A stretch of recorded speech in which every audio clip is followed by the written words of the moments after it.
Se pretende apoiar nosso canal e ajudar na geração contínua de conteúdo para você, é fácil. Basta visitar o link da lojinha na descrição sempre que precisar comprar algum produto. Com esse gesto simples, você estará oferecendo um apoio valioso. E 1 mês depois aquele sofrimento ficou melhor, 2 meses depois aquele sofrimento melhor, e de repente você não está nem mais lembrando. Claro que ainda existe ali um vínculo silencioso sendo desarmado, porque a dependência afetiva, ela não morre da noite para o dia. A gente precisa, é como se você fosse sufocando uma célula cancerosa com o processo da quimioterapia, sabe? Que você vai retirando a vida da célula cancerosa, que é a célula que nos mata. Aí digamos que 3 meses depois, você encontra de novo com aquela pessoa, e você tem aquela famosa recaída. Aí pronto. O castelo que você estava construindo, o chão que você tinha andado, que tinha sido tão difícil, você joga fora e você volta para o Egito, você volta para a escravidão. Você faz o mesmo que os companheiros de Moisés queriam fazer, voltar a comer a cebola, voltar a comer o alimento podre, estragado. Aí você reata aquele relacionamento, porque ele é doentio e você não cuidou da devida distância que você deveria manter. Porque quando você tem essa dependência afetiva, você tem que estabelecer a distância, porque senão você não se cura. Você tem que parar de querer saber da vida daquela pessoa, porque senão você não se cura. Você precisa parar de ficar fuçando o Facebook dela, porque senão você não se cura. Você precisa parar de ficar investigando a vida. Onde que ela foi? O que ela estava? Você tem que cessar todos os pontos que podem lhe fazer querer voltar para o Egito. Porque senão você nunca vai se libertar. Aí 3 meses depois você está bela e formosa já, matando a célula cancerígena, você vai, dá mais uns beijos na boca, volta àquela dependência horrorosa e o inferno retorna na sua vida. Na sua primeira semana é até bom que está tudo voltando. Daqui a pouco, minha filha, você está no inferno pior do que você estava 3 meses atrás. É assim. Quando a gente não sabe viver o desconforto que nos edifica, a gente se boicota o tempo todo. É como parar de beber, é como parar de fumar. Você fica sem fumar 1 ano e você comemora porque você parou de jogar aquela toxina cancerígena no seu organismo e de repente você vai lá e acende um cigarro de bobeira e aquele vício volta como se fosse um monstro capaz de te comer inteiro. Pronto. Todo aquele sacrifício que você fez dos primeiros dias sem fumar, vão para o saco. Por quê? Todo aquele sacrifício vai para o saco. Por quê? Porque você não foi capaz de viver o desconforto de renunciar. Minha gente, é impressionante como essa mão de Deus nos auxilia assim. Nos fazendo conscientes do que nós precisamos romper na nossa vida. São situações que a gente precisa estabelecer limites para elas. Porque senão a gente não vai ser curado nunca. A gente vai ficar eternamente doente na fila dos necessitados, chorando e mendigando um pãozinho de bondade do outro, um pãozinho de afeto do outro. Pelo amor de Deus, nós não fomos feitos para isso. Nós não fomos feitos para ficar arrastando dependentes afetivamente dos outros. A gente foi feito para amar. E o amor só tem sentido na nossa vida se for para nos edificar, se for para nos ajudar a atravessar o desconforto do deserto. Caso contrário, ele não faz sentido. Esse pseudo-amor, esse falso amor que às vezes a gente diz sentir um pelo outro, que não nos ajuda nos desconfortos do deserto. Eu preciso viver os meus desertos, você precisa viver os seus. E os verdadeiros amigos são aqueles que reconhecem os desertos que o outro precisa passar e fala: isso mesmo. Vamos passar por esse deserto porque você precisa dele. Agora, a Poliana, ela quer aquela vida feliz, ordenada. Lembra aquela personagem? A Poliana, onde tudo era o jogo do contente, né? Para com isso. Assassine esse instinto infantil que existe dentro de você, que lhe faz ter medo dos desconfortos da vida. O desconforto da vida, quando bem vivido, ele só nos torna melhores. Tira essa máscara de coitadinha que você gruda na sua cara para os outros terem eternamente pena de você. Você só perde tempo na vida assim. Que bobagem! Deus nos segura na nossa mão é para a gente ter condições de atravessar esse deserto. Não é para ficar recaindo eternamente e voltar a comer as cebolas do Egito, porque a gente teve dó de nós, porque a gente teve dó do outro, não. A caminhada é para frente que se vai. E chega um momento, quando Moisés chega diante de Deus e fala, agora você resolve essa situação, porque eu não sei mais o que fazer.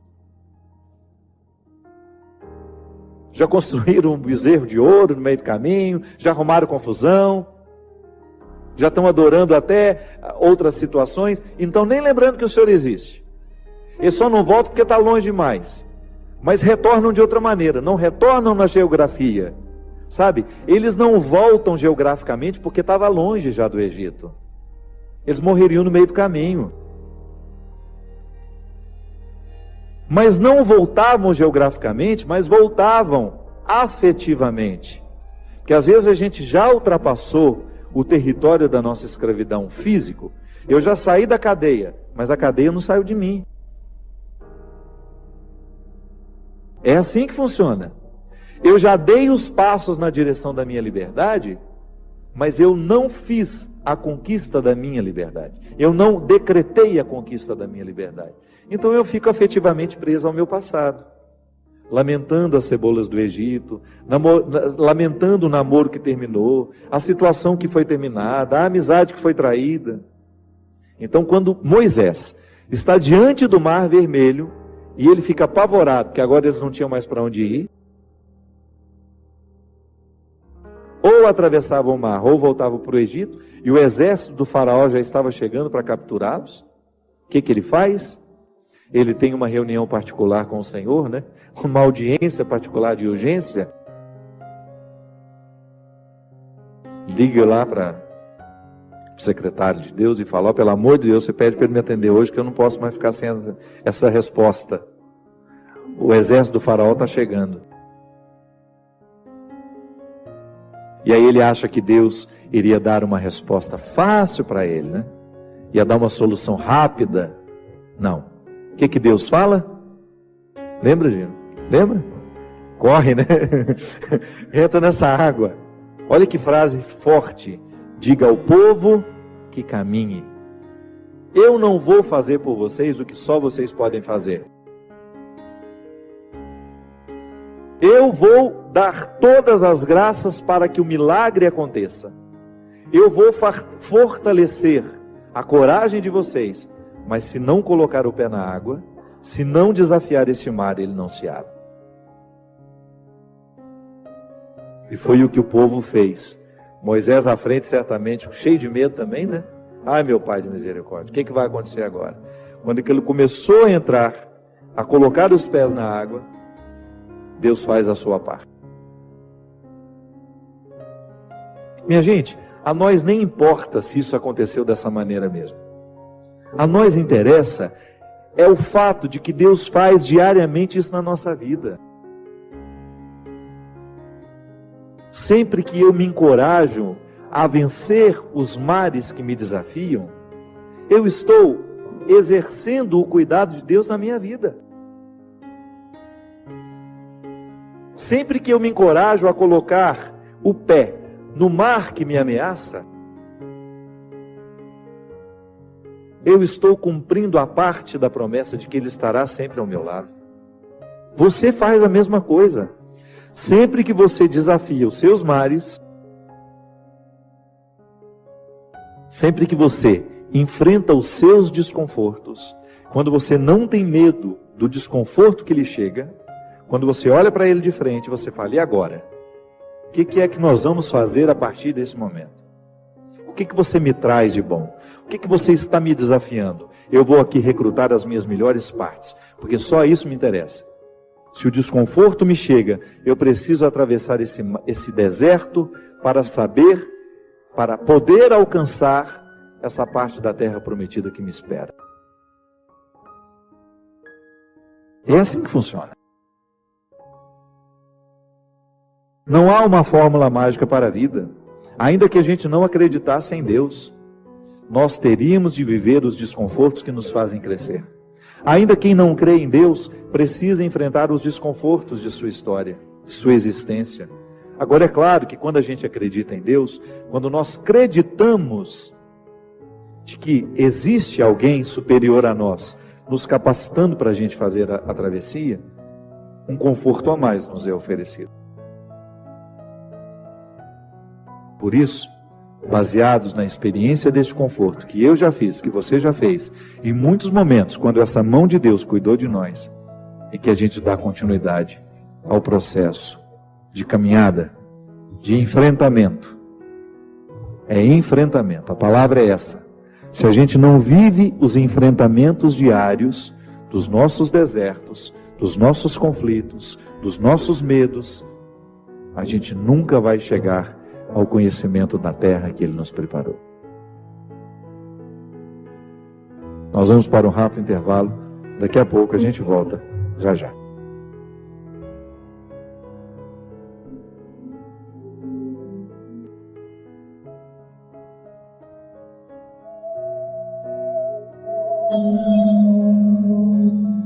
Estamos de volta com o programa Direção Espiritual. Boa noite, Christian. Tudo certíssimo por aí?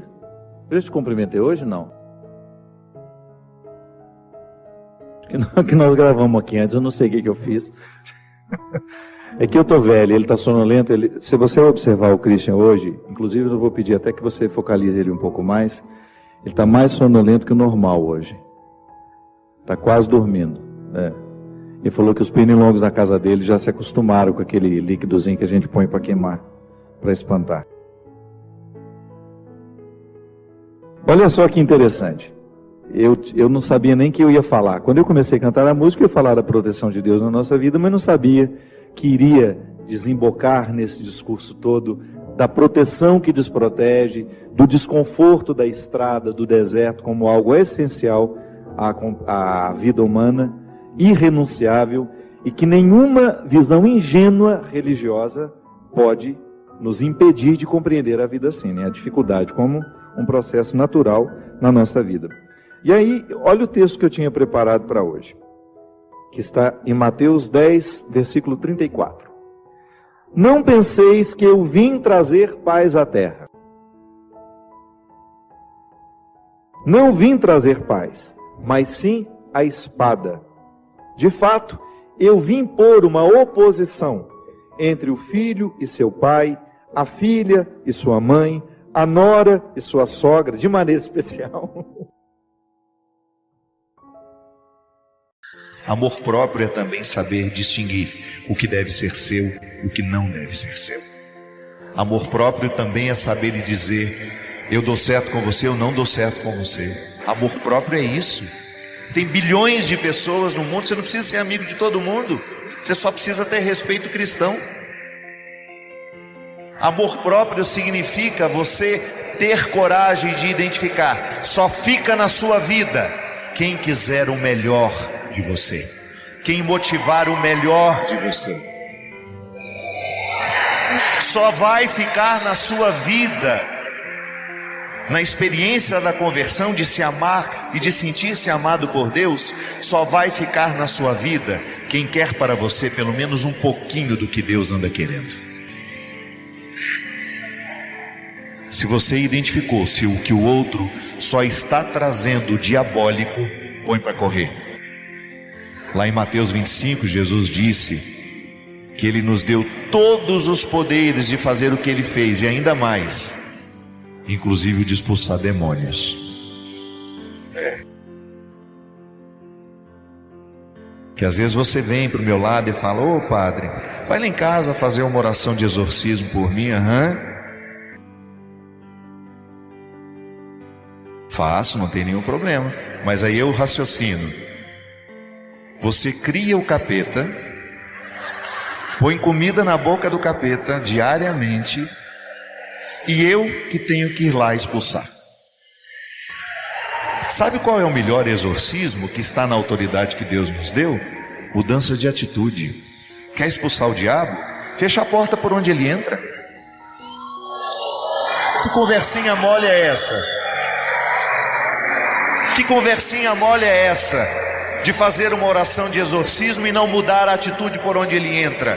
Que conversinha mole é esse? Que cristianismo molenga é esse? Que não te dá a autoridade de descobrir por onde o diabo entra na sua vida, por onde ele está fazendo o acampamento, quais são os territórios da sua personalidade que são frágeis para que o diabo tenha oportunidade. Fecha essa porta, em nome de Jesus. É o poder que você tem. Isso é amor próprio. É você não permitir que o diabo faça acampamento na sua casa. Usar da autoridade dos mundos sacerdotais, régio, profético que Jesus deixou em nós, no nosso batismo. Cadê a força do batismo em nós? Não podemos viver convivendo com o que é diabólico e achando isso normal. Não. O meu cristianismo precisa mostrar diariamente por onde o diabo entra na minha vida. Aí sim, isso é sentir-se amado por Deus. Que você olha nos olhos dos que querem te destruir e você fala: afasta-te, porque este território aqui é santo e ele já está consagrado, e eu sei exatamente o que eu quero extrair de mim. Eu só quero extrair coisas boas do meu coração. Diga comigo: eu sou uma fábrica de sentimentos. Eu posso fabricar amor, mas também posso fabricar ódio. Uma coisa é certa: não posso fabricar os dois ao mesmo tempo. Ou eu amo, ou eu odeio. Simples. Tá bom.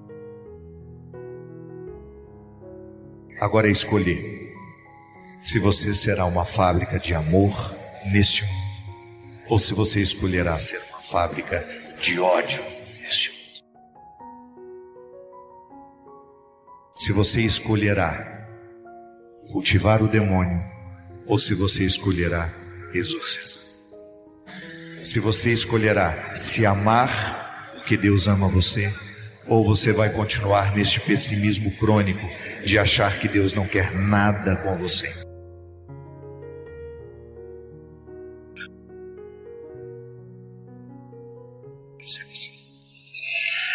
Ame agora, perdoe agora, porque essa vida é trem-bala, parceiro. Quando a gente menos imagina, já está na hora da gente se despedir. E daqui só vamos levar o que amamos.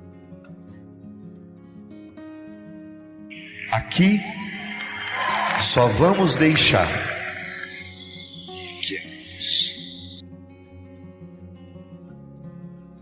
Sabe quando é que nós vamos ser esquecidos?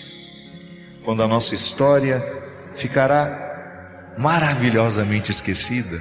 Que é bom também isso. Ser aquele defunto sempre lembrado. Nossa, que cansaço. Quando é que a gente cai, se dilui no esquecimento? Quando morrer a última pessoa que nos amou. Quando morrer a última pessoa que nos amou, nós entraremos no esquecimento.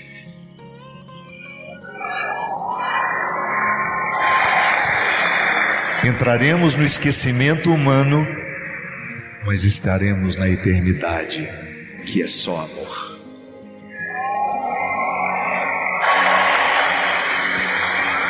Por isso, não perca a oportunidade de ser com quem você ama. Não espere datas festivas para comemorar. Não retire aquela louça bonita que você tem só quando chega uma visita importante, não. Gaste tudo o que você tem, porque o amor é agora. Não economize absolutamente nada com aqueles que você ama. Dê todo o seu tempo. Que é a maior riqueza que você pode oferecer a alguém. É o que você é. Um dia, o primeiro gesto de solidariedade que nós tivemos na vida foi a gente ser capaz de dividir o que a gente tinha. E é lindo já. Mas depois, a solidariedade exige uma evolução a mais. E você foi convidada a oferecer não o que você tinha, mas quem você é. Aí sim, nós estamos fazendo o gesto de solidariedade mais bonito que o ser humano é capaz, que é você estar, ser com quem você ama. Segura teu filho no colo, sorri e abraça teus pais enquanto estão aqui. Que a vida é trimala, parceiro, e a gente é só passageiro. Prestes a partir.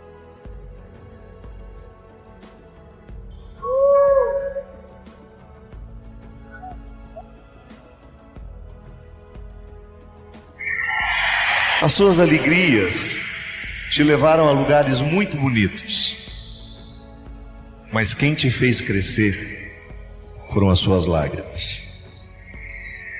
Quem te fez crescer, quem te fez ter o sorriso que você tem hoje sem medo de errar, foram as suas lágrimas. Só Deus sabe o que vocês passaram para estarem aqui hoje. Só Deus sabe as batalhas que nós precisamos travar para a gente ter o direito de sorrir hoje. O nosso grito de vitória nunca foi tão forte. É a vitória sobre a morte, minha gente. É vitória sobre a tristeza. É vitória sobre tudo aquilo que nos amargurou tanto. Você está aqui hoje. Você escolheu estar aqui hoje. Fortalecer os poderes de Cristo em você. É isso. Fortalecer os poderes de Cristo em você. É isso que você veio fazer. Você veio declarar a vitória de Deus sobre a sua vida e pegar aqui uma porção redobrada de coragem, porque a vida espera por nós. E nós precisamos estar no nosso lugar. Quando a vida nos convidar a sofrer, quando a vida nos convidar a sorrir, nós estaremos prontos para ela. Porque o cristianismo não é outra coisa senão um espírito de prontidão. Prontidão. Quando eu precisei sepultar a minha mãe, eu vivi uma das cenas que certamente eu nunca mais na minha vida eu vou me esquecer. O carro que me levou até o cemitério parou um pouco adiante e bem na porta do cemitério estava parado o carro funerário onde estava minha mãe. E quando eu olhei para trás, minha gente, aquela porta aberta, eu vi a urna onde a minha mãe estava. Eu não iria poder vê-la. Naquela época, nós estávamos proibidos dos ritos da despedida. E eu me lembro que eu estava sentado no carro e uma desolação tão grande tomou conta de mim, que era como se eu não tivesse força nas minhas pernas para sair daquele carro e andar na direção da minha mãe. E eu estava no carro com a Tânia, e o Bob, que é o esposo dela, que tinha sepultado a mãe, acho que há 1 ano atrás. Ele segurou na minha mão e falou assim: meu irmão, é a hora mais difícil, mas você precisa viver. Eu juro para vocês que eu gostaria de fugir. Se eu pudesse fugir daquele momento, eu fugiria. Eu não queria estar naquele lugar. Mas naquela hora, a fala do Bob me fez me lembrar o que eu estou dizendo para vocês aqui hoje. Eu nunca vi a minha mãe, nas 2 oportunidades que ela teve de sepultar filhas, pedir um remédio para entorpecer a mente porque ela não estava dando conta.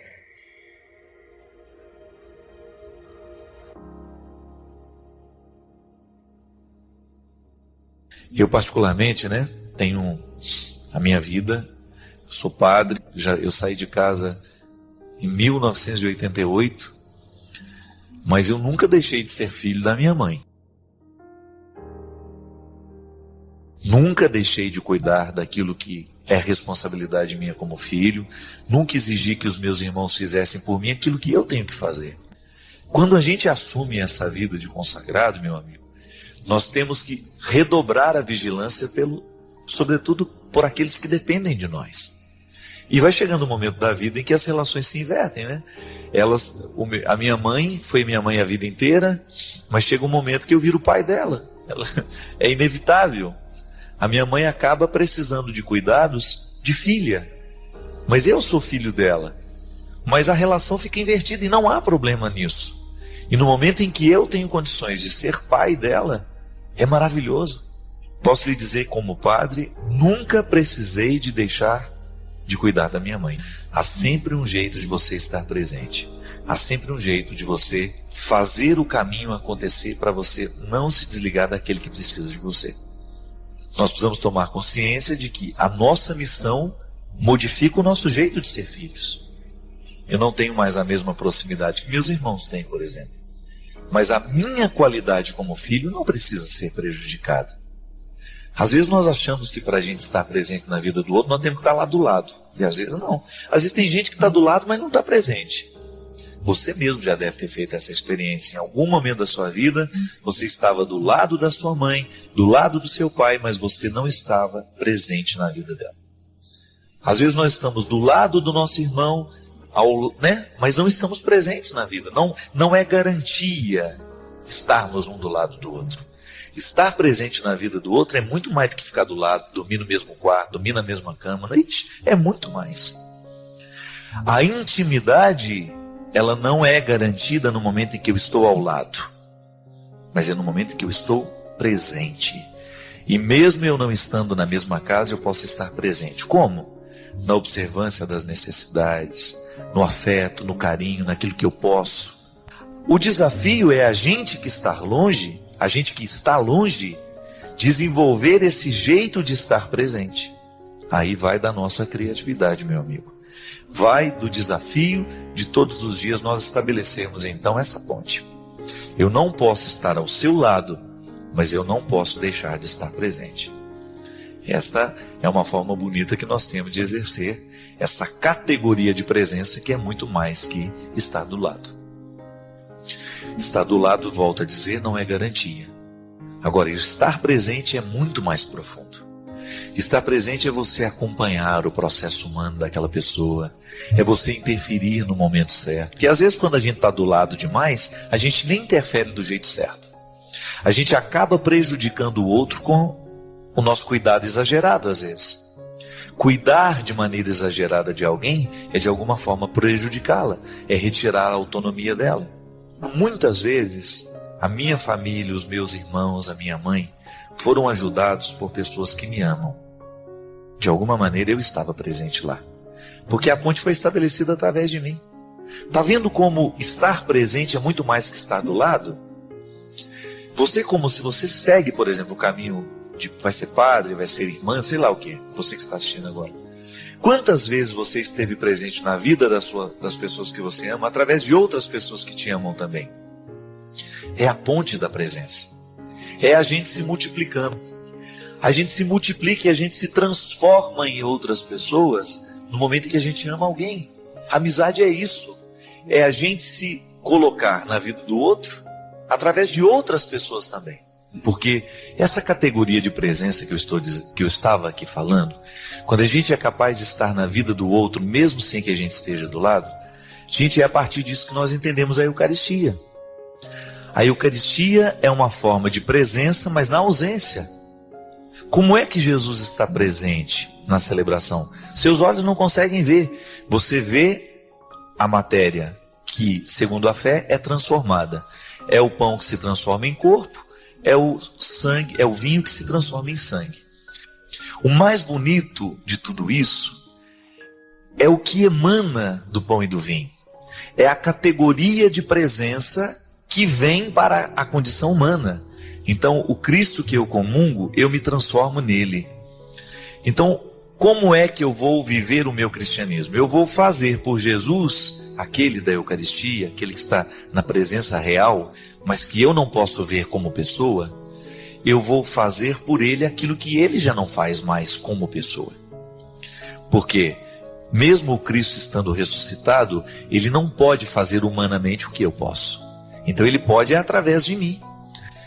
Eu posso então fazer com que Jesus esteja presente no mundo através do meu jeito de ser, do meu jeito de viver. Então eu estou presente no mundo, o Cristo está presente no mundo através de mim. Quando você, por exemplo, tem a capacidade de amar uma pessoa, você faz de tudo para estar presente na vida dela. Agora, se há o rompimento, se há a distância, você deixa de estar presente? Não. Você vai descobrir através da sua criatividade algumas formas de estabelecer a ponte para que essa continuidade aconteça. Você não deixará de estar presente na vida daquela pessoa, mesmo não estando ao lado. Então, o estar ao lado é apenas uma forma de estar presente. Mas eu posso garantir a vocês que existem formas ainda mais elaboradas de estar presente que não essa de estar ao lado. Parece complicado, né? Às vezes, né? A gente se lamenta tanto com essas coisas. Oh, meu Deus, eu não posso estar lá do lado do meu filho. Quem disse que você não está? E tudo aquilo que você ensinou para ele, que está dentro dele, que ninguém mais tira, não é um jeito de você estar presente nele? Você fisicamente não pode estar lá falando no ouvido dele, dando os conselhos como você dava, mas tudo aquilo que você falou, toda a educação que você deu ao seu filho, está lá dentro dele. Isso é muito interessante, é a sua continuidade nele. É um jeito que você tem de continuar no seu filho através daquilo que você ensinou para ele. Então não tem como você não estar com ele. Sim, Padre Fábio, me ajude. Estou com um problema muito sério com a minha mãe, que parece não estar muito bem de cabeça. Não sei o que fazer. Fico com medo de contrariar. E ela já está num momento de vida muito difícil. Ela esquece meu nome, não sabe quem eu sou, pergunta se a irmã dela esteve aqui, por que eu deixei a irmã ir embora. Me orienta, por favor, eu não sei mais como tratar minha mãe, pois a irmã dela já faleceu há muito tempo e ela só fala das pessoas que já morreram. Ela está com 84 anos e eu não sei mais como agir com ela. Minha filha, o idoso, quando ele começa a apresentar esse tipo de esquecimento, você pode levá-la ao médico, ela tem sintomas que indicam que ela está com Alzheimer, né? A gente sabe que o Alzheimer é uma doença muito severa, que atinge a memória, que apaga justamente essa capacidade de saber o presente e projeta a pessoa para as realidades mais distantes, aquelas que ela viveu na juventude. É como se uma parte do cérebro, essa que está, onde estão registradas todas as informações do passado, ele continua muito vivo, mas o presente parece que está totalmente apagado. Todos nós que temos idosos em casa, precisamos ficar muito atentos com a saúde mental dessas pessoas. Porque muitas vezes o Alzheimer ele começa com pequenos esquecimentos e ele vai acentuando. E se a gente não toma uma providência, a gente não leva para detectar se é isso que está acontecendo, a gente corre o risco de dar um tratamento muito desumano aos nossos velhos, não compreendendo muitas vezes o esquecimento que é natural da vida, mas ao mesmo tempo tratando esquecimentos sérios que são frutos de doença, como se fossem coisas, enfim, como se ela estivesse apenas esquecida e na verdade ela pode estar sofrendo de uma doença muito séria que é Alzheimer e que só pode ser diagnosticada a partir do momento em que ela fizer uma avaliação com... É neurologista, né? Que cuida disso, né? Neurologista. Então, todo mundo que tem um idoso em casa, seria bom, de vez em quando, fazer um check-up, levar ao médico para poder dar a ela o direito de envelhecer bem. Aliás, minha gente, eu fico pensando no quanto muitas vezes nós não tratamos os nossos idosos como idosos, né? Você observou que esse ritmo frenético de vida que nós temos, às vezes nós queremos impor às pessoas de mais idade? Eu acho isso tão cruel, né? Eu acho muito bonito ser velho, sempre achei. Falo isso sem nenhuma demagogia, porque eu gosto da velhice. Eu gosto de conversar com velhos, eu tenho um carinho muito especial por velhos. E às vezes fico pensando que o ritmo de vida atual acaba colocando para eles uma imposição tão cruel, né? Às vezes nós queremos deles a mesma rapidez do raciocínio que nós temos, ou às vezes nós queremos que eles estejam prontos para realizarem funções para os quais eles não estão mais aptos. É natural que na vida a gente vá perdendo as habilidades. Eu acho que o amor é isso, é a gente saber compreender que naquele momento da vida o outro não pode corresponder àquilo que eu espero dele, não é? E a partir do momento que você descobre que já não pode esperar mais dele aquilo que ele lhe dava no passado, você começa a administrar um novo jeito de amar. Aí eu volto à minha velha frase, eu gosto dessa frase. Amar é entrar no tempo do outro. Então, se o outro está lento e eu preciso estar ao lado dele, eu tenho que perder a minha pressa. Porque senão eu nunca vou me encontrar com ele. Eu posso até tê-lo ao lado, mas não o tenho comigo. Né? Já observou isso? Que às vezes as pessoas estão do lado, mas elas não estão com a gente? Porque não é a presença física que garante a companhia, mas é aquele vínculo que a gente não enxerga, né? Mas que a gente sente. Ele está comigo, ainda que não diga nada. Quantas vezes nós lidamos com pessoas doentes, que já não podem falar, que estão às vezes num estado vegetativo, que já estão muito debilitados, e você tem aquela sensação de que a pessoa ainda está com você, porque é algo mais forte que a presença se impõe, né? E a velhice é um tempo assim, que você vai descobrindo esse novo jeito de ser e de estar. Volto à questão do início do programa, né? É um novo jeito de fazer, é um novo jeito de ser. E eu acho que só quem ama é capaz de compreender as mudanças da vida. O amor é isso. Ele vai nos dando condições e disposição, sobretudo, para compreender, para acompanhar o processo da mudança do outro. E é justamente muito ingrato, muito injusto, quando a gente não sabe acompanhar o processo do outro. Quando eu quero exigir que o outro me ofereça aquilo que ele já não tem mais condições de me oferecer.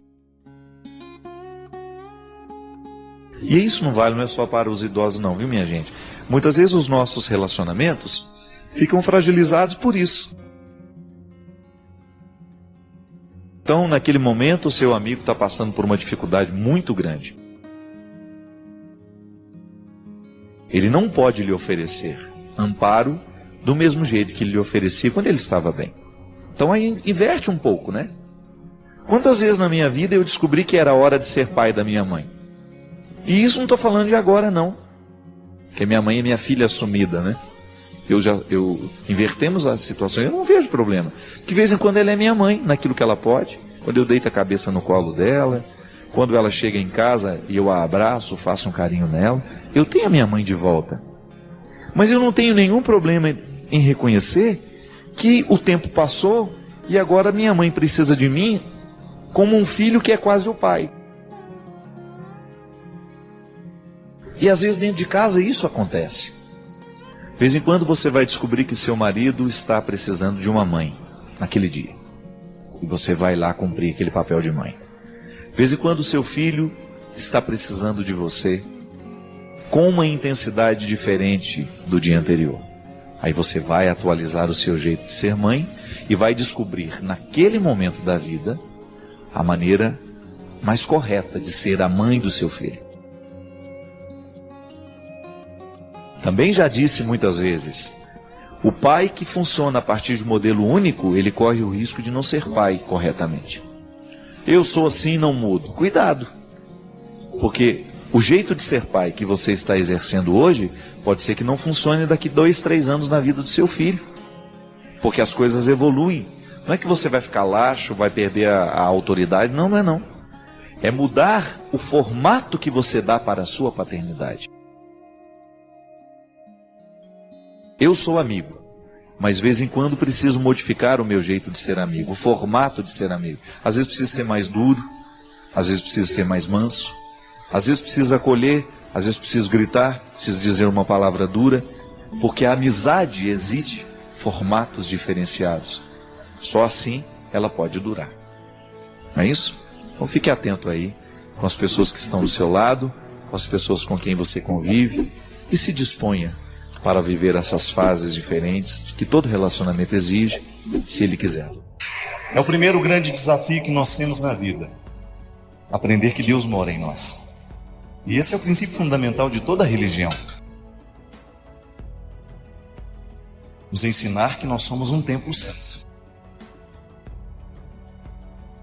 Você ter a consciência de que você é um território santo, habitado pelo sagrado, isso faz toda a diferença. Porque isso faz com que você modifique o jeito como você se interpreta. Já parou para pensar que muitas vezes nós damos errado na vida, ou não conseguimos alcançar os nossos objetivos, é porque a gente se interpreta errado. Quantas vezes você olhou com desprezo para você mesmo? Quantas vezes você não foi capaz de acreditar nos seus sonhos? Quantas vezes nessa vida você permitiu que o pior do outro viesse morar dentro de você, porque infelizmente você se assumiu assim, como sendo um território que o outro faz o que quer? Quantas vezes na vida você sofreu justamente porque foi duramente traído? Quando você é traído, o que na verdade dói em você é essa identidade. Oh meu Deus, eu quero ser único. Eu quero receber o valor que eu mereço. Eu não quero que a minha identidade fique banalizada. A traição não é nada mais, nada menos do que você trair o significado do outro na sua vida, não é assim? E essa retomada de posse, minha gente. Acreditar em Jesus é você viver o desafio diário de você pegar essa parte que lhe cabe. É dele, mas está em você. Jesus deixou uma parte preciosa dele em você, que se chama dignidade. E a gente, no desafio de viver nos dias de hoje, onde as pessoas se banalizam tanto, onde as pessoas se traem com tanta facilidade, a gente precisa todos os dias, logo de manhã, olhar nos espelhos, onde a gente se reflete e a gente cantar isso para a gente mesmo. No meu interior tem Deus. E não há nada nessa vida, ninguém tem o direito de entrar nesse solo sagrado que sou, banalizando a minha sinceridade. Se tiver que entrar na minha vida, se tiver que entrar na sua vida, terá que saber que no seu interior tem Deus. Que você até é um território sem fronteiras. O coração nem tem porteiras. Mas quem manda aí? No meu interior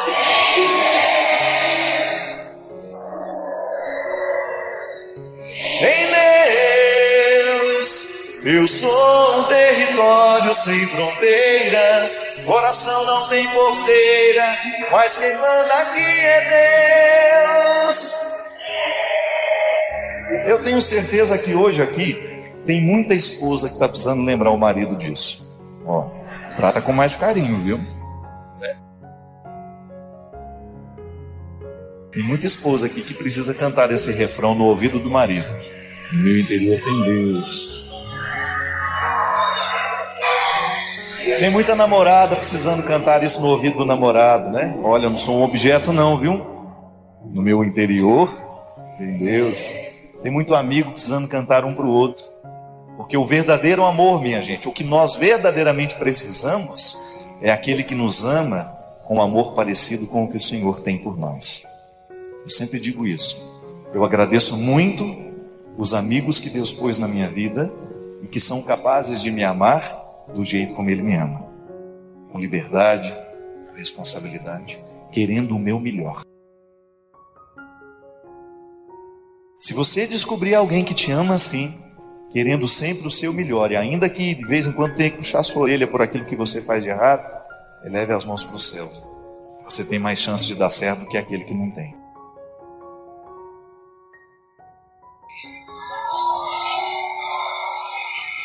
Precisamos trazer esse aprendizado para dentro das nossas casas. As nossas casas muitas vezes são lugares onde a gente é tão desrespeitado, onde a gente desrespeita tanto. No interior da nossa casa tem que ter Deus, senão a gente não dá certo. E a religião é essa oportunidade feliz que nós temos de levar adiante essa certeza de que Deus habita até mesmo o pior de todos os seres humanos. Eu sou um território sem fronteira, coração não tem porteiras, mas quem manda aqui é Deus. Tudo é do Pai. Bem mais forte é o meu Senhor, que me cura. E quem aqui não precisa ser curado de vez em quando? Todo mundo, né? Eu sempre digo, minha gente, que o maior desafio de todos os dias, de todas as horas, é a gente saber lidar com a gente. Isso Deus nos ensina. O que Jesus fazia justamente na vida das pessoas era ensiná-las a conviver com elas. Porque a gente só pode dar certo na vida à medida em que a gente é capaz de conviver com a gente mesmo. Que a gente tem consciência dos nossos defeitos, dos nossos limites, das nossas possibilidades, a partir do momento que a gente sabe articular quem a gente é a favor. Para você ter condições de superar as suas fraquezas, para você ter condições de dar certo. Porque só para isso Deus colocou você no mundo, para dar certo, ser feliz, para conseguir amar e ser amado, para conseguir alcançar seus objetivos. E por isso vale a pena a gente se converter. Conversão é a oportunidade que a gente dá a Deus de nos ajudar a lidar com a gente. Porque no dia em que a gente aprende a lidar com a gente, em que a gente não se nivela mais por baixo, mas que a gente se empenha para superar cada dia, ninguém mais pode nos segurar. Essa é a ação de Deus na minha e na sua vida. É o milagre que todos os dias nós precisamos pedir a Deus. Senhor, hoje, me dê condições de lidar bem comigo mesmo, Senhor. Porque se eu lido bem comigo, eu sou capaz de amar melhor os que estão do meu lado. Eu sou capaz de recomeçar os meus caminhos no momento do meu fracasso.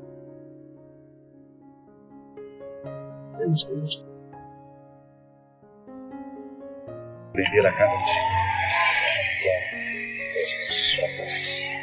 Canta comigo, meu povo. Tudo é do Pai,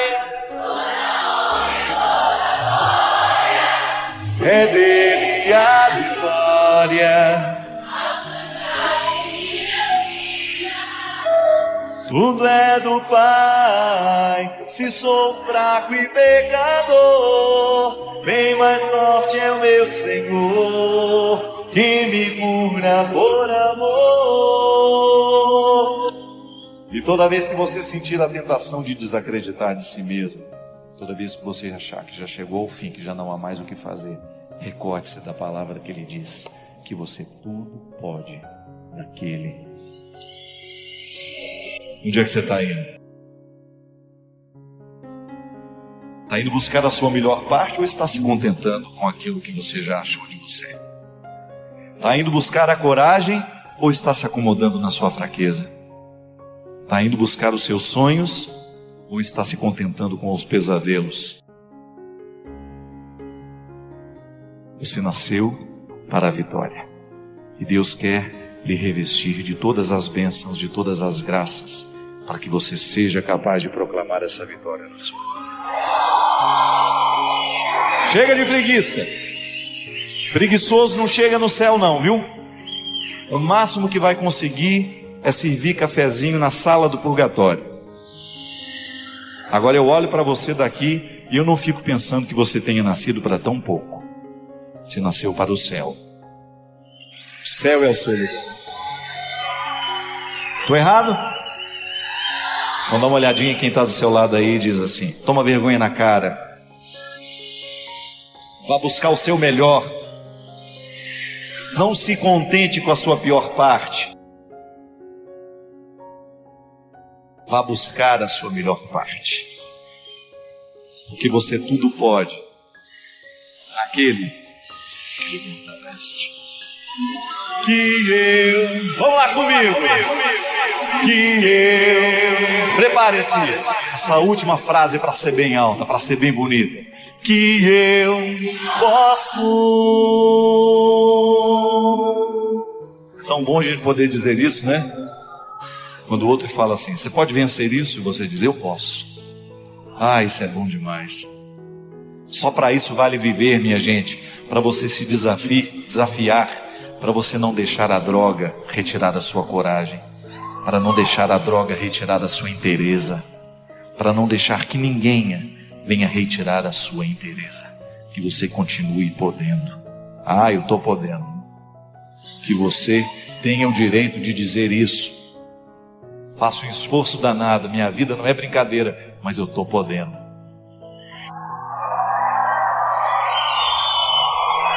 Coragem.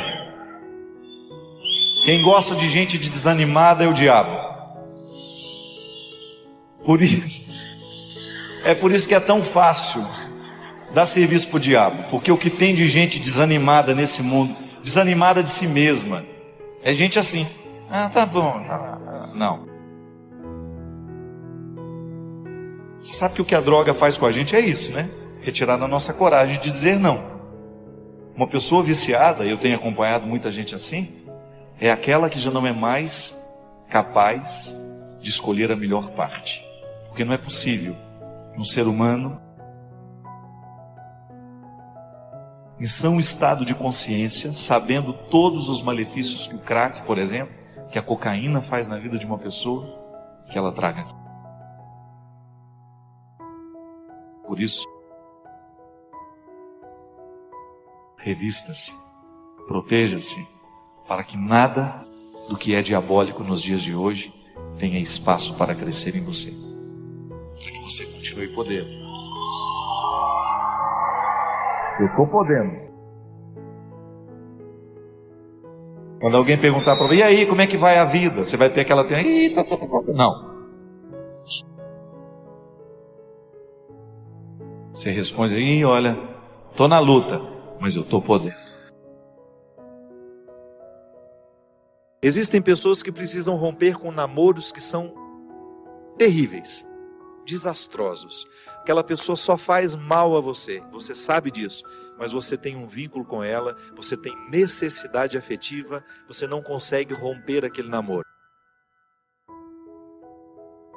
Então, você, de repente, você se encoraja, você fica com tudo claro diante de você: essa pessoa não me faz bem, eu não posso me casar com essa pessoa, porque se no tempo do namoro já está assim, imagina na época do meu casamento, depois no meu tempo de casado, vai virar um inferno pior ainda do que já é. Aí você se encoraja, motivado por pessoas que estão ao seu lado, a romper. Aí é terrível no dia que você rompe. O sofrimento é cruel dentro de você, Parece que você nunca mais vai se recuperar, que você só pensa naquela pessoa. Por quê? Porque apesar dela te fazer tão mal, você tem um vínculo doentio com ela, de dependência afetiva. Você sabe que ela te faz mal, mas você não sabe viver sem ela. Aí você começa a dar passos. A primeira semana é horrível. Você sofre, você chora, você não pode ouvir a música, você não pode sentir o cheiro, você não pode ver aquele pedacinho de não sei o que ele esqueceu lá na sua casa, que tudo aquilo é terrível. Mas de repente você começa a dar passos de libertação. É como se você estivesse andando na direção de uma terra que só vai te fazer bem. E um mês depois aquele sofrimento ficou melhor, 2 meses depois aquele sofrimento melhor, e de repente você não está nem mais lembrando. Claro que ainda existe ali um vínculo silencioso sendo desarmado, porque a dependência afetiva, ela não morre da noite para o dia. A gente precisa, é como se você fosse sufocando uma célula cancerosa com o processo da quimioterapia, sabe? Que você vai retirando a vida da célula cancerosa, que é a célula que nos mata. Aí digamos que 3 meses depois, você encontra de novo com aquela pessoa, e você tem aquela famosa recaída. Aí pronto. O castelo que você estava construindo, o chão que você tinha andado, que tinha sido tão difícil, você joga fora e você volta para o Egito, você volta para a escravidão. Você faz o mesmo que os companheiros de Moisés queriam fazer, voltar a comer a cebola, voltar a comer o alimento podre, estragado.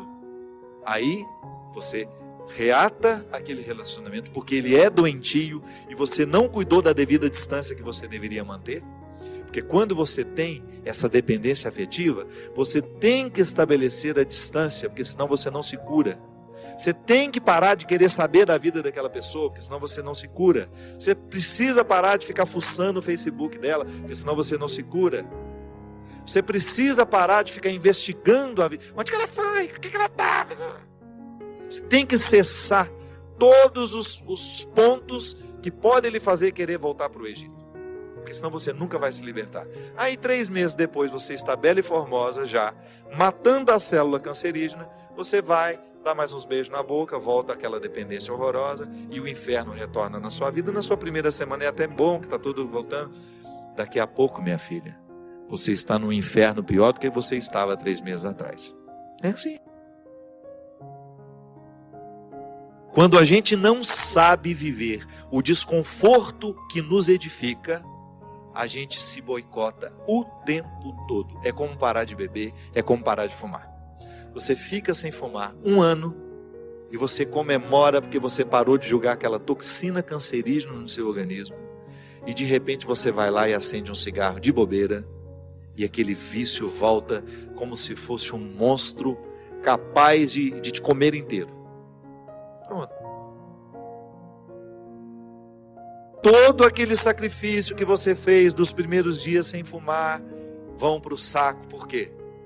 Todo aquele sacrifício vai para o saco, por quê?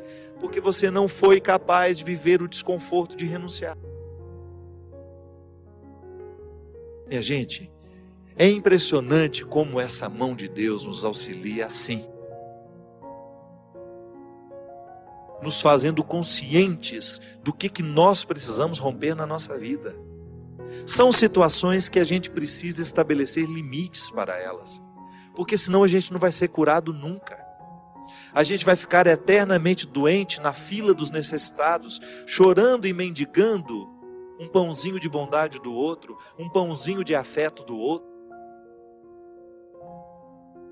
Pelo amor de Deus, nós não fomos feitos para isso. Nós não fomos feitos para ficar arrastando dependentes afetivamente dos outros. A gente foi feito para amar.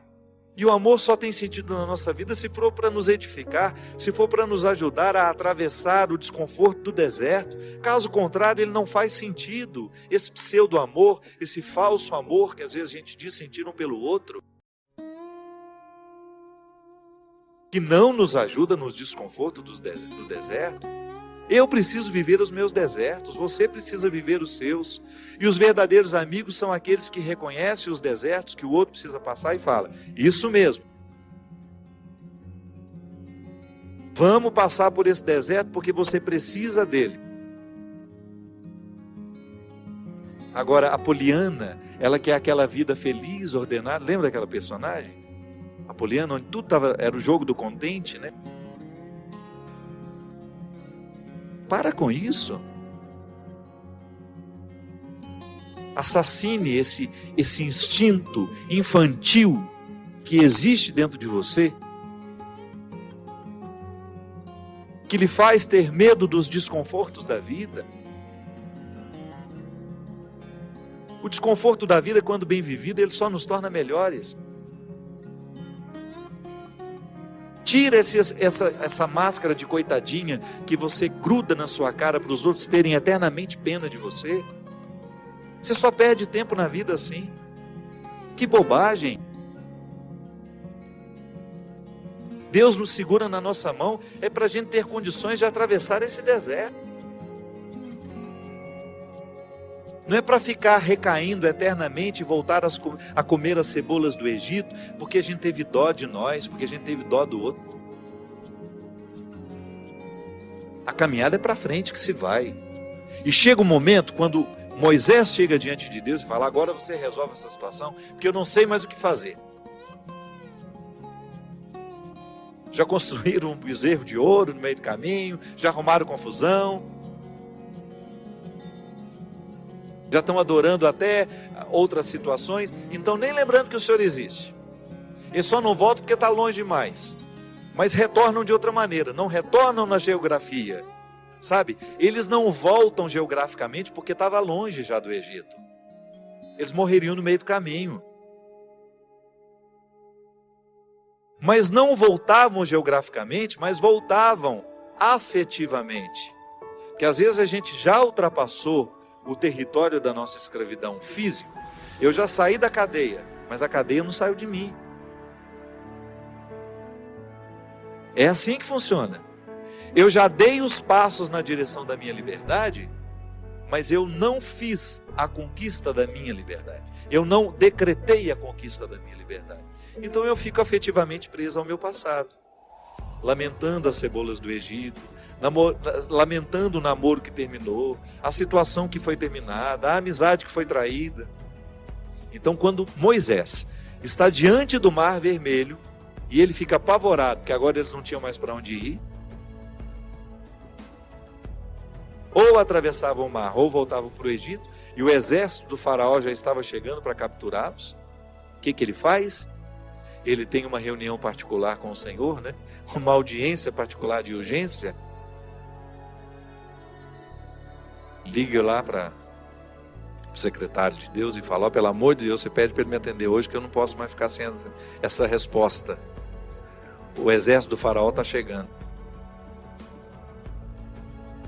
E aí ele acha que Deus iria dar uma resposta fácil para ele, né? Ia dar uma solução rápida. Não. O que Deus fala? Lembra, Gil? Lembra? Corre, né? Entra nessa água. Olha que frase forte. Diga ao povo que caminhe. Eu não vou fazer por vocês o que só vocês podem fazer. Eu vou dar todas as graças para que o milagre aconteça. Eu vou fortalecer a coragem de vocês. Mas se não colocar o pé na água, se não desafiar este mar, ele não se abre. Foi o que o povo fez. Moisés à frente, certamente, cheio de medo também, né? Ai, meu Pai de misericórdia, o que vai acontecer agora? Quando ele começou a entrar, a colocar os pés na água, Deus faz a sua parte. Minha gente, a nós nem importa se isso aconteceu dessa maneira mesmo. A nós interessa é o fato de que Deus faz diariamente isso na nossa vida. Sempre que eu me encorajo a vencer os mares que me desafiam, eu estou exercendo o cuidado de Deus na minha vida. Sempre que eu me encorajo a colocar o pé no mar que me ameaça, eu estou cumprindo a parte da promessa de que Ele estará sempre ao meu lado. Você faz a mesma coisa. sempre que você desafia os seus mares, sempre que você enfrenta os seus desconfortos, quando você não tem medo do desconforto que lhe chega, quando você olha para ele de frente, você fala: e agora? O que é que nós vamos fazer a partir desse momento? O que você me traz de bom? O que você está me desafiando? Eu vou aqui recrutar as minhas melhores partes, porque só isso me interessa. Se o desconforto me chega, eu preciso atravessar esse deserto para poder alcançar essa parte da terra prometida que me espera. É assim que funciona. Não há uma fórmula mágica para a vida. Ainda que a gente não acreditasse em Deus, nós teríamos de viver os desconfortos que nos fazem crescer. Ainda quem não crê em Deus precisa enfrentar os desconfortos de sua história, de sua existência. Agora é claro que quando a gente acredita em Deus, quando nós acreditamos de que existe alguém superior a nós, nos capacitando para a gente fazer a travessia, um conforto a mais nos é oferecido. Por isso, baseados na experiência deste conforto que eu já fiz, que você já fez, em muitos momentos, quando essa mão de Deus cuidou de nós, e que a gente dá continuidade ao processo de caminhada, de enfrentamento. É enfrentamento, a palavra é essa. Se a gente não vive os enfrentamentos diários dos nossos desertos, dos nossos conflitos, dos nossos medos, a gente nunca vai chegar ao conhecimento da terra que Ele nos preparou. Falar sobre de nível, nós estávamos comentando aqui no intervalo. Eu vou ter coragem de contar para vocês uma neurose. Eu estou precisando de um psiquiatra para fazer um tratamento, que eu também tenho um problema de vida. Esse telefone que a gente não larga, né? Eu caí na bobagem de baixar um joguinho no meu celular há mais ou menos uns 7 meses, que se chama Mini Fazenda. E eu fui ficando tão ligado naquele negócio que parece que... E é impressionante como... E olha que eu me considero uma pessoa consciente, né? Eu me observo muito. O dia que eu percebi que eu estava colocando o celular para despertar 3, 4 horas da manhã para alimentar as ovelhas, eu percebi que alguma coisa não estava muito bem com o meu sistema mental. E aí eu estava contando isso aqui para o Christian e ele fez uma reflexão muito interessante. Ele estava dizendo que quando a gente fica muito empolgado com esse jogo, de alguma maneira a gente faz esse jogo ser para nós aquilo que deveria ser a vida real. Não é isso que a gente falava aqui? Só que no jogo as coisas são mais simples, né? As conquistas são muito rápidas e eles fazem justamente para isso. Não pode ser uma coisa muito demorada, senão a gente desanima. E lá na Mini Fazendinha é um entretenimento, claro, mas isso deveria ser assim, um entretenimento que não envolvesse o meu dia, né? Quando você percebe que você está preocupado, porque tem ovelhas com fome, e você precisa produzir aquela lã, porque você tem uma entrega para fazer, não, alguma coisa não está certa aí nas nossas escolhas, né? Então eu fico pensando que às vezes essa vida virtual, essas opções inúmeras que a gente tem hoje, de você se divertir, de você se entreter, elas são nocivas para nós, porque elas nos retiram da possibilidade de você viver esse descanso que eu falei. Se a gente estabelecesse uma regra que depois das 10, então, a gente não olha mais mensagem no celular. Ah, mas se morrer alguém... Se morrer alguém, você vai ficar sabendo. Não vai ter jeito. Aliás, eu acho que as pessoas deveriam morrer em horário comercial, né? A pessoa morrer 3, 4 horas da manhã é muito ruim, porque a gente não tem o que fazer, né, nessa hora. Devia ter uma regra, só se morre em horário comercial para dar tempo da gente tomar as iniciativas, né? Tá todo mundo concordando aqui, ó. Defunto que vai ser... Não, defunto não, a pessoa vai virar defunto só em horário comercial. Brincadeiras à parte, a gente precisa ter essa disciplina no nosso dia mesmo, porque senão a gente vai fazendo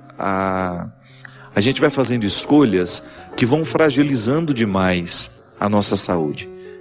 Ainda hoje eu falava isso com um amigo meu. Eu estou ficando preocupado que às vezes eu fico com o hábito de olhar o celular de 5 em 5 minutos. Ah, chegou um WhatsApp, tá bom. Chega mesmo, não tem como.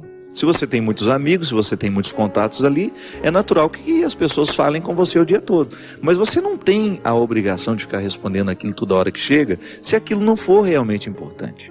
Responde mais tarde, ou tirar uma hora do dia para a gente poder fazer isso, para nos sobrar o tempo na academia. Eu me lembro que lá em Lisboa não, foi em Fátima. A gente fui fazer uma atividade física lá, tirei uma horinha do meu tempo lá durante a peregrinação, e uma recomendação que existia bem na entrada da academia era essa, né? Desligue o seu telemóvel,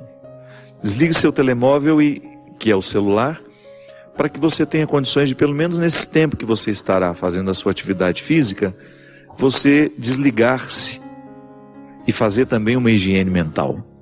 E eu achei interessante porque é mesmo, a gente vai, né, e às vezes na academia as pessoas ficam cada uma com o seu celular. Seria uma oportunidade que a gente teria de descansar também um pouco a nossa cabeça. Cansa o corpo para descansar a cabeça. É sempre esse o movimento.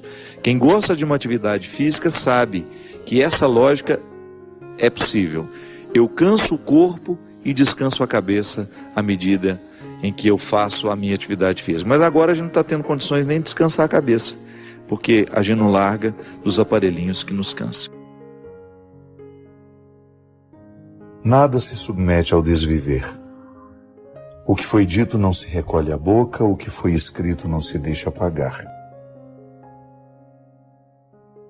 As escolhas nos trouxeram até aqui.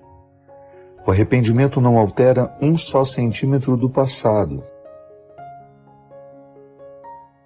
Perdoe-se. Tudo aconteceu como podia ser. Eu sei que você tem uma tendência de se acusar diariamente por aquilo que não alcançou, por aquilo que fez de errado. É natural na vida humana. Isso quando não enchemos a nossa vida de si. Se eu tivesse feito, se eu tivesse falado, se eu tivesse ido, se eu tivesse ficado. Nós sempre teremos muitas possibilidades para a acusação. Mas não faz sentido. A vida que você tem diante de você hoje precisa ser perdoada. Para que não fique nenhum ressentimento, nenhuma mágoa. Para que você tenha condições de seguir adiante. Olhe-se com generosidade. Você alcançou tanto. Errou, perdeu, foi traída. Tudo bem, passou. O que você agora pode fazer com o passado, sim, é importante. A vida que você tem diante dos seus olhos, essa página em branco, que Deus lhe dá a oportunidade de escrever.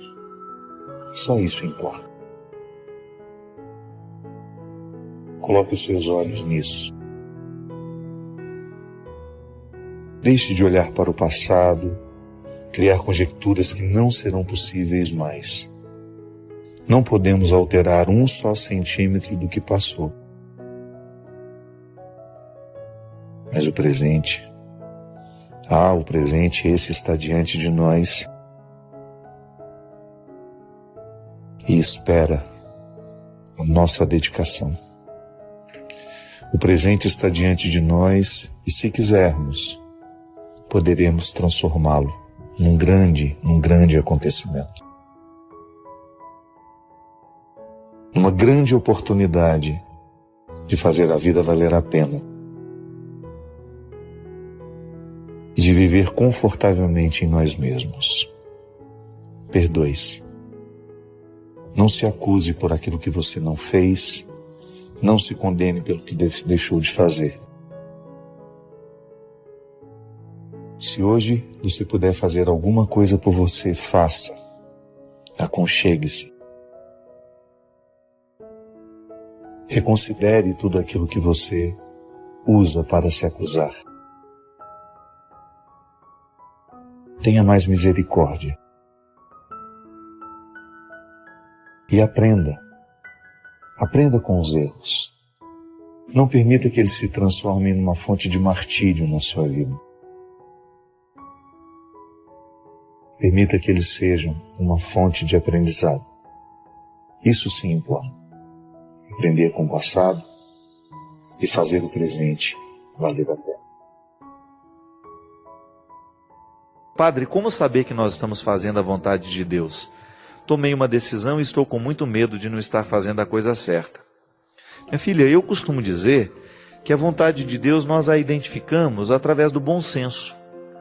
Deus fala para nós, a gente tem aquela visão, né, de que Deus entra, grita numa nuvem, ô meu filho, ou que Deus virá em sonho, né? Não, pelo amor de Deus. Como é que Deus fala comigo? Através do bom senso. Quando eu olho para uma situação e eu descubro que eu preciso fazer aquilo. O bom senso me aponta, o melhor a ser feito é isso. E como é que eu confirmo? Através de pessoas de bom senso. Eu vou lá, peço um conselho. Deus nos fala assim, minha gente. Através de pessoas sábias que a gente procura. Olha, eu queria uma opinião sua. Você acha que se eu fizer assim vai dar certo?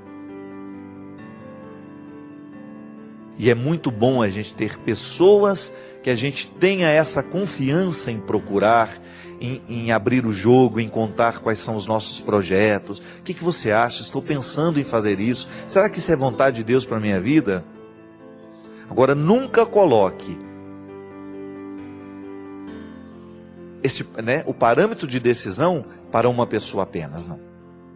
Ah, o padre me falou isso e eu vou seguir à risca o que ele falou. Cuidado.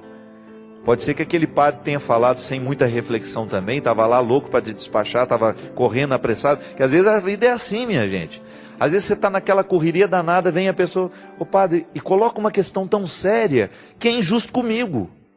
Eu não quero refletir a sua vida de qualquer jeito. E às vezes, no meio da pressa, da confusão, eu não tenho como lhe dar um conselho sábio, eu não tenho como analisar com profundidade a sua questão.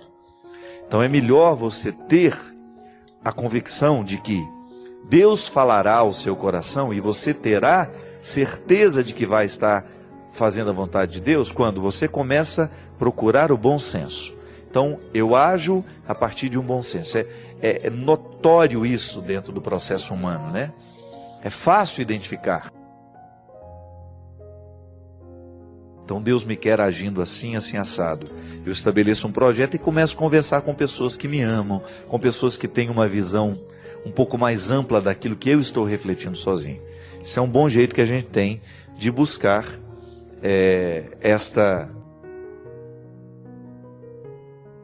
este caminho, né? Fazer a vontade de Deus na nossa vida. Só quem já leu os livros do Padre Fábio de Melo sabe o quanto eles são transformadores, nos fazem refletir e mudam a nossa forma de enxergar a vida. Se você ainda não leu, não perca essa grande chance. Saiba mais clicando nos links da descrição. Obrigado pela sua companhia. Derrame sobre nós a bênção do Deus Todo-Poderoso, Ele que é Pai, Filho e Espírito Santo. A gente precisa levar-se diariamente ao tribunal, onde nós somos o réu e nós somos o juiz. Eu preciso diariamente me colocar. O dia termina, preciso me colocar no tribunal. E lá eu sou réu e sou juiz, porque é a oportunidade que eu tenho de desvendar as mentiras que eu contei para mim, de desvendar as mentiras que eu contei aos outros, aqueles embustes da minha personalidade, que se eu não tomo cuidado, eu me transformo nos embustes, nas máscaras, nas hipocrisias. Então eu diariamente me levar a esse tribunal, onde só a honestidade é permitida. E aqui entra a grande questão. Todos nós carecemos entrar neste contexto da luz. iluminar o nosso jeito de ser para descobrir onde que nós somos excessivos, onde nós somos cruéis, onde é que nós matamos o outro com a nossa palavra, com a nossa opinião, onde com a o outro nossa é mais que a gente também, que a gente precisa permitir isso. Às vezes eu vejo que é tão, pelo menos a minha experiência é tão boa quando eu encontro alguém que é muito melhor do que eu em um lugar que eu sei que eu sou frágil, que eu sei que eu não tenho aquela habilidade, eu encontro a engrenagem exata, não na utilidade daquela pessoa, mas no reconhecimento pleno, assim, o significado dela ali. Da diferença e do quanto eu sou melhor com essa convivência, com o diferente do outro, assim, com o que ele me desafia.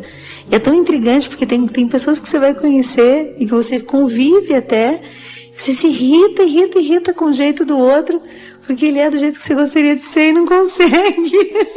A sua maneira de ser. De ser, para mim, é bem isso. Já pode o que há de ruim. É verdade. O outro, pelo simples fato dele estar ao meu lado, ele já me interroga. Sem dizer nada. Né? Ele vivendo ao meu lado, sendo meu vizinho, ele me interroga. Mas a gente tem que baixar as armas. É esforço interior. A gente não consegue perdoar. Às vezes a gente carrega doenças, expressões enfermas de pedras guardadas. Né? A gente vai ficando feio à medida que nós vamos carregando os rancores. A gente vai ficando amargo, né? Um rosto enrijecido de pedra que a gente guarda para tantos e que é aquela história, se eu machuco o outro, eu me machuquei primeiro, né? E o rancor vai ficando impregnado na casa da gente. Impressionante como a matéria absorve isso. A casa da gente, o lugar que a gente vive, o lugar que a gente trabalha, a gente vai depositando isso no guarda-roupa da gente. E nós vamos impregnando mesmo. Às vezes a gente entra dentro de uma casa e você não sabe dizer porque que você não se sente bem ali. A gente sente. É? Nossa, a gente Parece sente que tem um fardo no ar. É a vida que se expressa em tudo que a gente escolhe. Nos detalhes, né? Em todos os detalhes tem o que a gente chama o motivo dos nossos amores. Nos detalhes da minha casa, nos detalhes em mim mesmo, eu expresso o estado que eu estou e o que realmente eu amo, em qual ordem eu amo. Que lugar que eu ocupo. Intensidade, né? Porque é a minha capacidade de também fazer a minha parte, de abrir a gaveta e falar, essa gaveta é uma expressão da minha alma. Tem excessos aqui. Então, ao triar o que eu guardo e insisto em guardar, é como se eu estivesse fazendo um exercício espiritual também. Osíris, você falou uma coisa que é muito certa.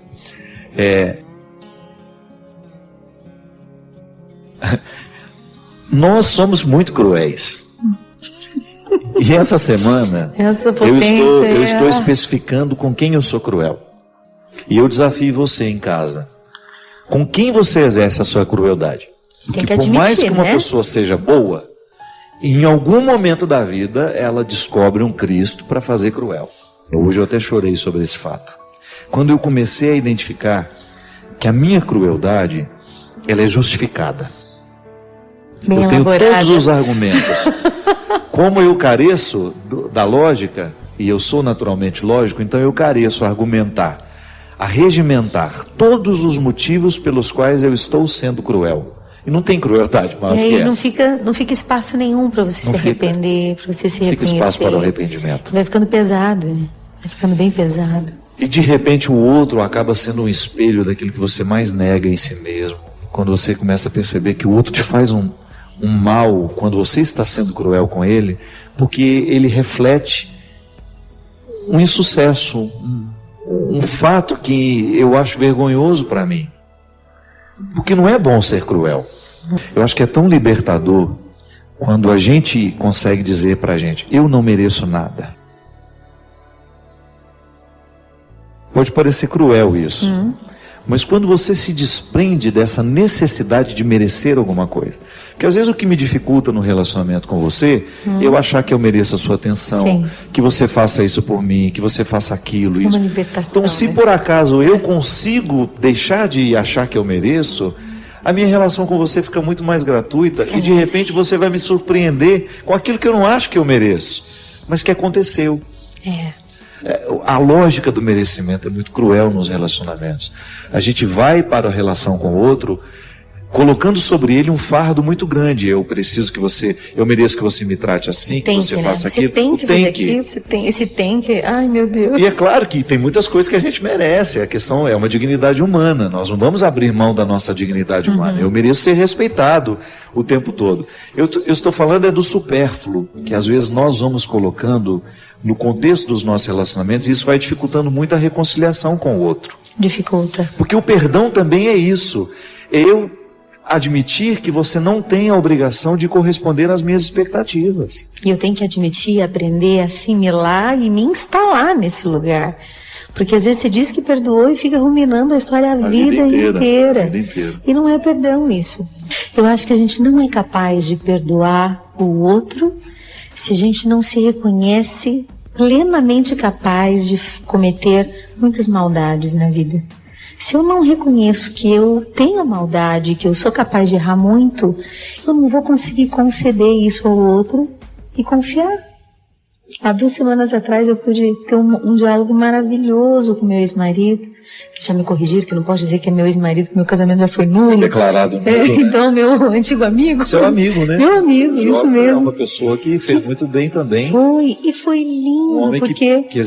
que exerceu um papel na sua vida muito importante. Sim, e foi muito humilde da parte dele, porque ele me disse que ele precisava viver um meia-culpa. Ele precisava me dizer as coisas que ele estava percebendo só agora, como amigos mesmo. Vocês ficaram quanto tempo juntos, Isa? Ficamos 3 anos e meio, casados 2 anos. E a declaração de nulidade saiu agora? Saiu em dezembro do ano passado. Do ano passado. 18, solteiríssima. Cristóvão Bastos, convivendo muito com ele agora, porque nós estamos produzindo um trabalho que a gente vai lançar no início do ano que vem. Então, é um gênio, Cristóvão, um dos maiores compositores da nossa música, um grande maestro. Então a gente estava conversando sobre solidão, ele falou assim, como eu sou necessitado de solidão, e só agora isso tem crescido dentro dele, disse. Mas para um homem que é casado é difícil chegar em casa e você viver solidão. Tem que saber calibrar bem, assim, equilibrar bem o tempo, né? Tem que ter compreensão mútua também, porque tem métiers que não precisam tanto de solidão, mas a arte precisa. Imagina você fazer os seus mosaicos com as crianças correndo pela casa. Eu admito que eu sinto falta. Eu gosto de viajar sozinha às vezes. Mas como nós somos prolixos, eu não sei do que a gente está falando. Eu estava dizendo que eu me encontrei com o Jota e foi muito bonito a atitude dele de reconhecimento, assim, e de alívio em poder ter espaço de me pedir perdão e de eu perdoar, e de eu também pedir, ele também perdoar. Eu acho que o perdão é uma atitude violenta por dentro, corajosa, mas ela é uma faxineira, é uma atitude muito faxineira. A gente guarda pedras se não perdoa, porque você tem que saber a diferença de expectativa e de esperança. 2 conceitos muito diferentes. E expectativa você enche o outro do que ele não consegue carregar. E de esperança você tem que admitir que ele pode não conseguir o que você deseja e se perguntar, eu aceito mesmo assim? Interessante, Ziza, você, ao abrir mão de todo aquele contexto que você tinha, ainda que não tenha sido muito consciente em você, que tenha sido um movimento natural do seu casamento, das escolhas que você estava fazendo naquela hora, você se exercitou naquilo que eu acho que é mais sublime na vida de uma pessoa, que é ela ser capaz de renunciar o que alcançou. Não de si mesmo, porque isso a gente nunca vai abrir mão. Mas quando você é capaz de olhar para o sucesso que você faz e você dizer, isso não é o mais importante para mim. Não é tudo. Saber sair de cena, não é verdade? O renunciar a si mesmo não é esquecer quem a gente é renunciar os excessos daquilo que trazemos, não é? É olhar para o sofrimento que eu tenho e ser capaz de renunciar os excessos que ele me causa. Então eu fico com a parte que pode me ensinar. A dimensão pedagógica de um fato, a dimensão pedagógica de uma tragédia. E volto ao que eu estava dizendo. Quando você vê nessas religiões sérias que partem de um princípio amor a Deus, respeito ao homem, que eu acho que é a díade mais honesta que toda religião precisa viver, é justamente quando nos ensina, e eu estou muito feliz em ser cristão, me sinto muito confortável a partir da palavra de Jesus, que me ensina o caminho da leveza, o caminho do meio, como dizem os budistas, que é justamente a busca desse equilíbrio que me permite relativizar tudo que a vida me deu, de não supervalorizar o que materialmente eu pude alcançar, aquilo que, até espiritualmente, porque a vaidade espiritual é muito perigosa. Mais, eu acho, talvez. Mais ilusória, né? Porque a gente veste de bem o que é mal. Você imaginou se você hoje fosse dormir vaidosa com o que Deus já fez na sua vida? Eu tenho que dormir pelado dessa vaidade. Né? É verdade, eu tenho que desnudar minha alma diariamente e dizer: o que Deus fez em mim serviu até hoje. Acho que isso que é maravilhoso da nossa igreja, assim, mas especialmente do convite de Cristo, do exame de consciência, né? Dessa coisa de todo dia se confessar, olhar para si mesmo, e o exercício lá do comecinho dos nossos filósofos, né, que deram suporte para tudo que a gente tem para se organizar internamente hoje, mas o se lembrar com fidelidade, contar para si mesmo de novo, com extrema fidelidade, tudo que realmente você viveu, mas especialmente o que ninguém viu. Agora, Celine Dion anunciou que coisa linda, né? Que vai parar de cantar por um tempo indeterminado. Meu Deus. Da mesma maneira como ela fez quando ela teve o último filho dela. Quanto tempo ela ficou? Uns 4 anos sem cantar? Foram 5 anos. 5 anos. 5 anos. Eu tive a oportunidade de ouvi-la num daqueles shows do Retorno. Quando eu ouvi aquela mulher cantando, aquela produção toda, eu falei: meu Deus, como é que essa mulher um dia cogitou a possibilidade de parar isso? Acho que ela cancelou agora mais de 180 shows. Não tem previsão de volta. Por causa do marido, ela parou para cuidar do marido. Não tem previsão de volta. Essa capacidade de relativizar o sucesso que faz, isso é muito nobre, minha gente. Isso é muito difícil. Sair de cena. Aí às vezes a gente vê a gente apegado a umas misérias que deveriam nos envergonhar, não é verdade? Uma mulher como essa, posso usar um termo impróprio, ela me evangeliza. Sim. Ela me evangeliza com essa atitude dela. Também. Ao ser capaz de escolher a família dela. Olha, minha família é mais importante do que tudo isso que é grandioso aos olhos do outro. Uma pessoa optar pelo bastidor. Bastidores que a gente não vê. E ficar feliz, em paz, e saber que ela continua no eixo. E se sair de cena e ficar infeliz, não é sair de cena, né? Sua alma continua lá. Porque daí você seria infeliz e não condiz com a escolha. Mas sair de cena e estar inteiro é realmente uma alma amadurecida, né? Para mim, o grande segredo da vida é a aceitação. Aceitar. O que é aceitar? Baixa a guarda e para de brigar com a vida, né? Acho que o espírito de aceitação, eu me batia muito com essa palavra da Bíblia. Aceita tudo que te acontecer e na dor permanece firme. Porque é no cadinho de humilhação que o homem vai aprender a ser verdadeiramente honrado. Eu pensava: pô, Jesus, aceitar tudo, mas tudo é tudo mesmo? Como pode pôr uma vírgula nisso tudo? Dar uma mudadinha. Aceitar não é ser passivo diante da vida ou das coisas que dependem de mim, mas ter um espírito de aceitação constante te faz muito mais dócil ao que dá certo e ao que não. Você fica muito mais sensível à verdade, sensível à vida, sensível à beleza, mas é uma opção consciente, bem acordada e exigente pela humildade, né? É um exercício de pequenez mesmo, né? Um exercício. E eu digo que é exercício porque não é muito naturalzinho ser humilde, não. Você tem que ter muita consciência de si mesmo. Não é mesmo. A prepotência, ela se hospeda com muita facilidade. Ela sobe rapidinho. Aqui, cada reflexão é um convite para fortalecermos nossa fé e conexão com o divino. Inscreva-se agora no nosso canal e nos comentários compartilhe como essas palavras ressoam em sua jornada espiritual. Unidos na fé, construímos uma comunidade que se eleva juntos.